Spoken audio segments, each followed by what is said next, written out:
বিশ্বকাপের সেমিফাইনালে আর্জেন্টিনা হারে না। আর বিশ্বকাপের ফাইনালে যতটা জেতে তার চেয়ে বেশি হারে।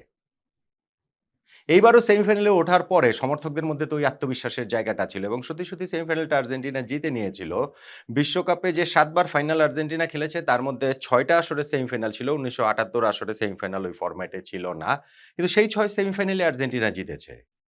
কিন্তু ফাইনালে এই নিয়ে ৭ বার যে আর্জেন্টিনা ফাইনাল খেলল তার মধ্যে ৩ বার জিতেছে, ৪ বার আর্জেন্টিনা হেরেছে। যতটা জিতেছে তার চেয়ে বেশি হেরেছে। কিন্তু ওই ৪ পরাজয়ের মধ্যেও এই ২০২৬ সালের পরাজয়টা কি একটু বেশি করে বিঁধবে না? হ্যাঁ, সময় তো একটা ব্যাপার আছেই যে এটা একেবারে টাটকা ক্ষত, ফলে সেইটা নিয়ে অনেক বেশি আলোচনা হবে এবং সেই কষ্টটা, সেই বেদনাটা অনেক বেশি থাকবে। তবে হোয়াট ইফ মানে কি হলে কি হতে পারত? আর্জেন্টিনা এই ফাইনালটাতে যদি অন্যরকমভাবে খেলতো, তারা যদি তাদের মতো করে খেলতো, তাহলে রেজাল্টটা তাদের পক্ষে আসতো কিনা, ওই আফসোসের জায়গাটা আর্জেন্টিনার বোধ করি থেকেই যাবে। দেখুন আর্জেন্টিনা ফাইনালে যে ফুটবলটা খেলেছে সেটা ফুটবল না, সেটা অ্যান্টি ফুটবল। সেটা নেতিবাচক ফুটবল। আমি আগেও একটা ভিডিওতে বলেছিলাম। এবং সেইটা আপনি নিরপেক্ষ দর্শকদের যদি আপনি জানতে চান যারা হচ্ছে গিয়ে অ্যাবসোলিউটলি যারা নিরপেক্ষ তারাও কিন্তু ধরেন এই ফাইনালটাতে স্পেন জিতুক সেটাই চেয়েছেন মানে এই সেন্সে খেলা দেখার কথা আমি বলছি। এর মধ্যে আবার ওই যে ব্রাজিল, আর্জেন্টিনা এত কিছু আনার কোনো দরকার নেই। কেননা আর্জেন্টিনা খুবই নেতিবাচক ফুটবল খেলেছে। একটা দলই আসলে ফুটবল খেলেছে সেটা স্পেন। তারাই গোল দিতে চেয়েছে, তারাই জিততে চেয়েছে। আর আর্জেন্টিনার স্ট্র্যাটেজি ছিল হচ্ছে গিয়ে তারা গোল খাবে না এবং যদি পারে তারা গোল দিবে এবং সেটা যদি না পারে টাই ব্রেকারে গিয়ে তো তাদের এমিলিয়ানো মার্টিনেজ রয়েছেন। এখন ফুটবলের টাই ব্রেকার পর্যন্ত যেতে ১২০ মিনিটের পথ পাড়ি দিতে হয়। মাঝখানে ইনজুরি টাইম সবকিছু মিলিয়ে ধরেন ১৩০-৩৫ মিনিটের ব্যাপার। এই সময়টা ধরে আর্জেন্টিনা এই স্ট্র্যাটেজিতে খেললো। হ্যাঁ, যদি এরকম হতো যে এই আর্জেন্টিনা দলের শক্তির জায়গাটাই এরকম বা দুর্বলতার জায়গাটাই এরকম যে না তারা আসলে গোল করতে পারে না। তাহলে সেটা মেনে নেওয়া যেত। কিন্তু এই আর্জেন্টিনা তো সেরকম না। এই আর্জেন্টিনা ওয়ার্ল্ড কাপে স্কোরিং টিম ১৯ টা গোল তারা সেমিফাইনাল পর্যন্ত দিয়েছে। এই আর্জেন্টিনার লিওনেল মেসি রয়েছেন যিনি গোল্ডেন বুটের রেসেই ছিলেন। ৮ জন গোল স্কোরার এই আর্জেন্টিনা টিমে রয়েছে। সেই আর্জেন্টিনা স্পেনের বিপক্ষে কেন এইভাবে দলকে সাজাবে? আমি ম্যাচ শেষে দেখছিলাম তাদের কোচ বলছেন যে যদি 11 ভার্সেস 11 থাকতো তাহলে ম্যাচের রেজাল্ট কি হতো সেইটা একটু মানে তিনি বলছেন যে আই এম কিউরিয়াস যে ওইরকম হলে কি হতো? এইটাও একজন কোচ মানে আমি ঠিক আসলে মেলাতে পারি না যে লিওনেল স্ক্যালোনি তিনি এইভাবে বলছেন, তিনি এইভাবে ভাবছেন, তিনি যেভাবে টিমটা সাজিয়েছেন সেইটাও আসলে আমি কোনোভাবেই এটা আমার কাছে অ্যাকসেপ্টেবল না। আর্জেন্টিনার সমর্থকরাও আমার ধারণা এইটা আসলে মেনে নিচ্ছেন না। দেখুন প্রথমত আর্জেন্টিনা এই ম্যাচটাতে আমি বলছি ফুটবল খেলতে নামেনি। তারা মনে হচ্ছিল যে রেসলিং করতে নেমেছে। তারা যেইভাবে র‍্যাশ ট্যাকল করেছে, যেইভাবে তারা হচ্ছে গিয়ে ফাউলের পর ফাউল করেছে, হ্যাঁ, এটা তাদের কৌশলের অংশ। আমি সেটা আন্ডারস্ট্যান্ডেবল, সেটা বুঝতে পারি। হ্যাঁ, আর্জেন্টিনা এরকম করে, অতীতেও করেছে, বিভিন্ন সময়ই করেছে। একেকটা দেশের খেলার একেকটা প্যাটার্ন থাকে। তাদের ওই যে কি বলা চলে যে তাদের যেভাবে বেড়ে ওঠা সেগুলার একটা ব্যাপার থাকে। সব আমি বুঝে নিলাম। কিন্তু ওই সেকেন্ড হাফে গিয়ে তারা যেইভাবে প্রতিপক্ষের উপরে চড়া হয়েছে, লিয়ান্দ্রো পারাদেস নেমেই তিনি হচ্ছে গিয়ে ওই যেই ধাক্কাটা মেরে একটা ফাউল করলেন না, দেখল না? ওইটা নেমে অন্য আরেকটা আলোচনাতেও বলেছিলাম যে এটা একেবারে ডেলিভারেট। এটা হচ্ছে গিয়ে প্রতিপক্ষকে তাতিয়ে দেওয়া, উস্কে দেওয়া এবং সেইটা করে আর্জেন্টিনার বেস্টটা বেরিয়ে আসে। তারা সেটা বের করতে চেয়েছে। কিন্তু সেই বেস্টটা কি আমরা দেখতে পেয়েছি? স্পেন তো সেই ফাঁদে মোটেই পা দেয়নি। এখন আর্জেন্টিনা আক্ষেপের জায়গায় থাকতে পারে বা তাদের কোচ যেটা বলেছেন যে 11 ভার্সেস 11 ভাই এনজো ফার্নান্ডেসের ওইটা রেড কার্ড ফুল স্টপ। এইটা মানে কোন রকম কোন আমি বলব যে কোন ডিবেটের জায়গাই নাই। আমি আবারও বলি, ওই যে একটা হাস্যকর কথা আমরা বলি যে ফিফা আইনের মাধ্যমে হয়েছে। যাই করা হোক সেটা ফিফা আইনের মাধ্যমেই করা হয়। এনজোকে যদি লাল কার্ড দেওয়া হয়েছে, ২ টা হলুদ কার্ড দিয়েছে ফিফা আইনের মাধ্যমে। যদি নাও দেওয়া হতো সেটাও ফিফা আইনের মাধ্যমেই হতো। ফিফা আইনের বাইরে কোন কিছু কি আইসিসির আইনের মাধ্যমে হবে নাকি? তা তো আর হবে না। কিন্তু আমি বলছি যে ওই মতামতের জায়গাটা আপনি বেশিরভাগের ক্ষেত্রে মতামত আপনি জানতে চান, এক্সপার্ট না সাধারণ মানুষেরা জানতে চান। সমর্থকদের চশমা যদি খুলে রাখেন তাহলে এরা বলবেন এনজো ফার্নান্দেজের অবশ্যই এটা সেকেন্ড ইয়েলো কার্ড হয়। কারণ তিনি মানে ওই ট্যাকেলটা করে চ্যালেঞ্জে গিয়েছেন, তিনি লেট করেছেন, তিনি বল পাননি, তিনি পায়ে মেরে দিয়েছেন। ফলে ওইটা আসলে ইয়েলো কার্ড হবেই হবে। এটা ১০০ তে ১০০ বার। এইখানটাতে আফসোস করার, দুঃখ করার, কষ্ট পাওয়ার কিছু না। বরং এনজো ফার্নান্দেজের নির্বুদ্ধিতা নিয়ে আপনি প্রশ্ন তুলতে পারেন। যেই লোক কিছুক্ষণ আগে মিনিট ১০ আগে ডিসেন্টের জন্য রেফারির সিদ্ধান্ত অখুশি প্রকাশ করে একটা হলুদ কার্ড দেখেছেন, হয়তো ওই হলুদ কার্ড দেখার কোনো প্রয়োজনই ছিল না। সেইখানে তিনি দলকে এভাবে বিপদে ফেলে গেছেন। আমি তো বলব আর্জেন্টিনা সামওয়াট লাকি। তারা অবশ্যই লিয়ান্দ্রো পারেদেসেরও হলুদ কার্ড, সেকেন্ড ইয়েলো কার্ডে তার রেড কার্ড হওয়া উচিত ছিল আমি মনে করি। অবশ্যই আমি মনে করি। পারাদেস ওই যে একটা হলুদ কার্ড যে শুরুতে পেয়েছেন সেকেন্ড হাফে বদলি হিসেবে নেমে, তারপরে তার ২টা-৩টা চ্যালেঞ্জ ছিল একেবারেই 50-50। কারণ এটা আমি মনে করি রেফারি দেন নাই। এটা রেফারিও ভুল না, আমিও ভুল না। এটা হচ্ছে গিয়ে আইনের ব্যক্তিগত ব্যাখ্যা। অন্য একটা রেফারি হলে হয়তোবা দিতেন। অন্য বিশ্বকাপ ফাইনাল না হয়ে এটা হয়তো গ্রুপ পর্বের ম্যাচ হলে দিতেন। অনেক রকম বিষয়-টিষয় সেই জায়গাটাতে রয়েছে।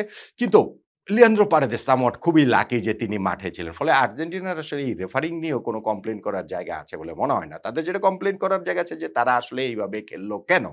এই দলটা তো এরকম না। এই দলটা ঠিক আছে, স্পেন বল পজিশন রাখতে পছন্দ করে, তারা ওইভাবে খেলে, ওইভাবে ডমিনেট করে, 65% বল পজিশন তাদের আছে, থাকলো না হয়। কিন্তু পুরো ম্যাচে ৯০ মিনিটে আর্জেন্টিনার মানে একটা শটও প্রতিপক্ষের দিকে তারা নিতে পারবে না। একটাও না, একটাও না। এটা একটা অবিশ্বাস্য রেকর্ড যে আপনি আপনার স্কুলের খেলায়, পাড়ার খেলায়, মহল্লার খেলায় ৯০ মিনিট খেললে একটা দল আরেক দলের গোলমুখে একটা শট কিভাবে না নিয়ে থাকতে পারে। আর্জেন্টিনা সেটা করেনি। আর্জেন্টিনা সেটা পারেনি। স্পেন তাদেরকে পারতে দেয়নি। এটা মাথায় রেখেও আমি বলেছি যে আর্জেন্টিনার পারার ওই তাগিদের জায়গাটা আসলে কতটা ছিল। তারা ১ম শট নিয়েছে সেটা ১১৬তম মিনিটে গিয়ে ইনজুরি টাইমেরও মানে এক্সট্রা টাইমের সেকেন্ড হাফে গিয়ে যখন তারা ১ গোলে পিছিয়ে আছে সেই ডেসপারেট সময়টার মধ্যে ১৯৯০ বিশ্বকাপের সঙ্গে তুলনাটা হচ্ছে। ওই বিশ্বকাপ ফাইনাল আর্জেন্টিনা খুবই নেগেটিভ ফুটবল খেলেছে। ভেরি নেগেটিভ ফুটবল খেলেছে এগেইনস্ট ওয়েস্ট জার্মানি। এবং যেই পেনাল্টিটা তাদের দেওয়া হয়েছিল তাদের এগেইনস্টে এখনো আপনি ইউটিউবে গিয়ে দেখতে পারেন। আমি মনে করি যে রেফারির ওই সিদ্ধান্তটা ভুল ছিল। আর্জেন্টিনা ওই জায়গায় অবশ্যই আনলাকি। ওই পেনাল্টিটা নাই দিতে পারতেন মেক্সিকো রেফারি এডগার্ডো কোডেসাল। কিন্তু তাতে তো আর ওই সত্য মিথ্যা হয়ে যায় না যে ওয়েস্ট জার্মানি ওই ফাইনালটাতে ডমিনেট করেছে। স্পেন যেমন ২০২৬ ডমিনেট করেছে ঠিক তেমনি ওই ফাইনালটাতে ওয়েস্ট জার্মানি ওই ৯০ মিনিটের মধ্যে তারা ২৩টা শট আর্জেন্টিনার হচ্ছে গিয়ে ওই ইয়েতে গোলে শট নিয়েছে। আর্জেন্টিনার গোলে শট ছিল কটা জানেন? একটা। মানে এইখানে এই ফাইনাল তো ০টা ছিল, সেই ফাইনালেও একটা ছিল। তারপরেও সেই আর্জেন্টিনার ডিফেন্সে আপনি ২টা কথা বলতে পারবেন। নাম্বার ১ ওই ওয়ার্ল্ড কাপের পুরোটাই আর্জেন্টিনা এরকম নেগেটিভ ফুটবল, জঘন্য ফুটবল খেলেছে। পুরোটাই। এই ওয়ার্ল্ড কাপে তো আর্জেন্টিনা সেটা খেলে নাই। এবং সেই ওয়ার্ল্ড কাপ ফাইনালে আর্জেন্টিনার ৪ জন প্লেয়ার সাসপেন্ডেড ছিল। ফাইনালে ফার্স্ট 11 এ ৪ জন প্লেয়ার খেলতে পারেনি ইনক্লুডিং ক্লাউদিও ক্যানিজিয়া। ফলে কোচ কার্লোস বিলার্দোর সেই জায়গাটাতে এইরকমভাবে নেগেটিভ অ্যাপ্রোচে যাওয়ার আপনি একটা ডিফেন্স দাঁড় করাতে পারেন। ২০২৬ বিশ্বকাপ ফাইনালে কি ডিফেন্স দাঁড় করাবেন? আর্জেন্টিনা যেই টিম ১৯টা গোল দিয়েছে, যেই টিমে লিওনেল মেসি রয়েছেন, যেই টিমের সব জায়গায় এত স্কোরার রয়েছে, সেই টিম কি কারণে এইরকম একটা শেপে খেলবে যে না আমরা গোল খাবো না, যদি গোল দিতে পারি খুব ভালো। মারামারি করেছেন, কাটাকাটি করেছেন, ওইটা নিয়ে এখন আমার আপত্তি নেই। আমার আপত্তির জায়গায় ইনফ্যাক্ট সেটা হচ্ছে গিয়ে ম্যাচ শেষে যেই কাজটা করেছেন লিয়ান্দ্রো পারেদেস, তখন তিনি লাল কার্ড দেখেছেন, সেটা ম্যাচের কনটেক্সটে গুরুত্বপূর্ণ না। কিন্তু ভাই পরাজিত দল পরাজয়টাও একটু গ্রেসিয়াসলি ওটা নিতে হয়। পরাজয়টাও মেনে নিতে হয়। সেইটাও মেনে নিতে জানতে হয়। ফাইনাল হুইসেল হয়ে যাওয়ার পর পারেদেস যেইভাবে ওইখানে স্পেনের ফুটবলারদের সঙ্গে এরিক গার্সিয়ার সঙ্গে আরো কে ছিলেন ধাক্কা মারলেন, মুখে ঘুষি মারলেন। এইটা আসলে একেবারে মানে খুব লজ্জাজনক। ওইটা ভীষণ লজ্জাজনক। লিওনেল মেসি দেখেন নাই, তিনি তো স্পেনের সব খেলোয়াড়ের সঙ্গে হ্যান্ডশেক করেছেন, তাদের সঙ্গে মিলে। ঠিক আছে, পরাজিত হয়েছেন সেটা তো মেনে নিতে হবে। এটা তো এন্ড অফ দ্য ওয়ার্ল্ড না।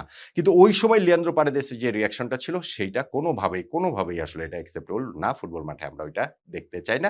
মাঠেও আর্জেন্টিনা যেই ফুটবল খেলেছে সেই ফুটবলটা আমরা দেখতে চাই না এবং স্পেশালি পুরো ওয়ার্ল্ড কাপে আর্জেন্টিনা যেরকম খেলেছে তার প্রেক্ষিতে। এখন ঘটনাটা হচ্ছে কি যে গত বিশ্বকাপের সঙ্গে যদি আপনি তুলনা করেন তাহলে গত বিশ্বকাপেও আর্জেন্টিনা নকআউট পর্বের ম্যাচগুলোতে প্রেসারে পড়েছিল। প্রেসারে প্রায় ভেঙে যেতে বসেছিল।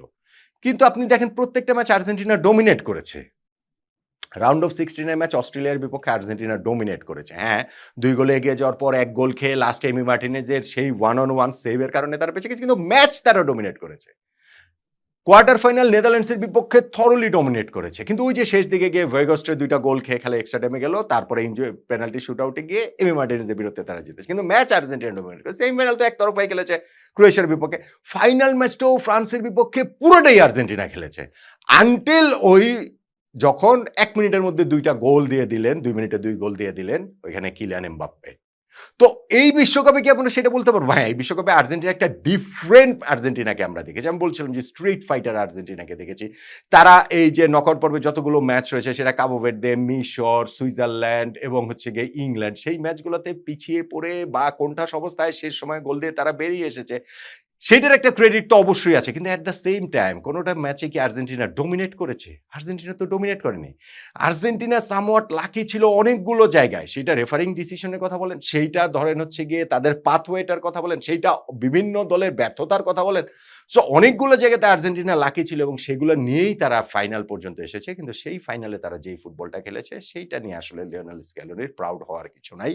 আর্জেন্টিনার এই দলটাও আই এম সিউর যে ধরেন আজকে ২৪ ঘন্টা পর আবার যদি বিশ্বকাপ ফাইনালটা হয়, গতকালকে স্পেন যেভাবে খেলেছে আজকে স্পেন অ্যাবসোলিউটলি সেভাবে খেলবে। কিন্তু গতকাল আর্জেন্টিনা যেভাবে খেলেছে আমার মনে হয় না যে আজকে আর্জেন্টিনা সেভাবে খেলবে। তাদের কোচ লিওনেল স্ক্যালোনি অন্যভাবে হয়তোবা ভাবতেন।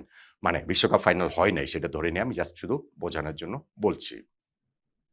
তো আর্জেন্টিনার যে এন্টি ফুটবল সেই এন্টি ফুটবলটা শেষ পর্যন্ত তাদের মানে নিজেদের দিকেই ফেরত এসেছে। সেইটা করে আর তারা বিশ্বকাপ শিরোপাটা জিততে পারেনি এবং সেইটা নিঃসন্দেহে লিওনেল স্ক্যালোনিকে অনেক দিন আমার মনে হয় পোড়াবে যে এই বিশ্বকাপ ফাইনালটা যদি তারা অন্যভাবে খেলতো, অন্যরকম খেলতো তাহলে হয়তোবা কি হতে পারত? জার্সিতে 4th স্টারটা তো বসলেও বসতে পারত। ওই আফসোসটুকু লিওনেল স্ক্যালোনি, লিওনেল মেসিদের অবশ্যই থাকবে।